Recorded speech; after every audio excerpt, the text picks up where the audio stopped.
रोखठोक, बेधडक आणि नेमक्या घडामोडींचा अचूक वेध घेणारं एकमेव विजनरी बातमीपत्र विन टीव्ही मराठी.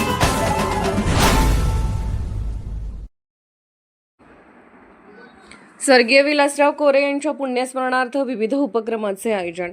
वारणा साखर कारखान्याचे माजी अध्यक्ष स्वर्गीय विलासराव कोरे यांच्या 31व्या पुण्यस्मरणार्थ विविध उपक्रमांचे आयोजन करण्यात आले. सत्कार्य संवर्धक मंडळ, महाराष्ट्र साहित्य परिषद शाखा वारणानगर यांच्या विद्यमाने आणि तात्यासाहेब कोरे वारणा साखर कारखान्याच्या सहकार्याने हा कार्यक्रम संपन्न झाला.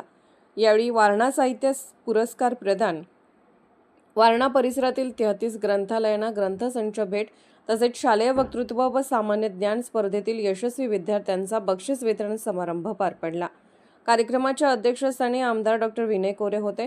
प्रमुख पाहुणे म्हणून शिवाजी विद्यापीठ कोल्हापूर येथील माजी परीक्षा विभाग प्रमुख डॉ. BM हिरडेकर उपस्थित होते. तसेच सत्कार्य संवर्धक मंडळाचे सचिव विजय पाटील, वारणा दूध संघाचे संचालक शिवाजीराव जंगम, माधव गुळवणी, KN वाले यांच्यासह अनेक मान्यवर उपस्थित होते. कार्यक्रमाची सुरुवात प्राध्यापक KG जाधव यांच्या स्वागत व प्रास्ताविकाने झाली. यानंतर आमदार डॉ. विनय कोरे यांच्या हस्ते प्राचार्य सुनीलकुमार लवटे यांना 2026चा सहकार महर्षी तात्यासाहेब कोरे जीवनगौरव पुरस्कार देऊन सन्मानित करण्यात आले. तसेच विविध साहित्य पुरस्काराचे वितरण करण्यात आले. त्यामध्ये ब्युटी ऑफ लाईफ, आशा नेगी पुणे कादंबरी, जमिनीवर सुटलेला काळा घोडा, धनाजी घोरपडे, बहादूरवाडी काव्य, घुंगरू, प्राध्यापक अरविंद माणकर, सरवडे कथा, काळीज फूल, वर्षा किडे कुलकर्णी, नागपूर संकीर्ण साहित्य. यानंतर विद्यार्थ्यांना बक्षीस वितरण करण्यात आले.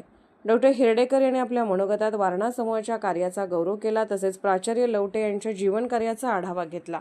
अध्यक्षीय समारोपात आमदार डॉ. विनय कोरे यांनी अनाथ मुलांच्या संगोपनासाठी आयुष्य वाहणाऱ्या व्यक्तींना जीवनगौरव पुरस्कार देण्यात येत असल्याचा अभिमान व्यक्त केला. कार्यक्रमाचे सूत्रसंचालन PB बंडगर यांनी केले, तर आभार प्रदर्शन प्रकाश पाटील यांनी केले. वंदे मातरम गीताने कार्यक्रमाची सांगता झाली. विन टीव्ही मराठीसाठी वारणानगरहून बाबासाहेब कावळे.